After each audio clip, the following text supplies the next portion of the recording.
এই যে দেখেন একটা কচ্ছপ রাস্তার উপরে চলে আসছে জাপানে।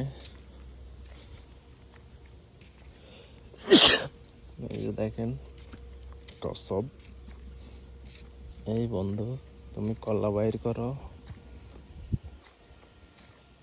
এই খাল থেকে উঠে যাচ্ছে কোন দিকে জানি না, অন্য এক গন্তব্য যাচ্ছে। আমার হাতে দেখে ধরলাম আর কি একটু। জাপানের কচ্ছপ, ছোট, বেশি বড় না। ছেড়ে দেব, যাও বন্ধু।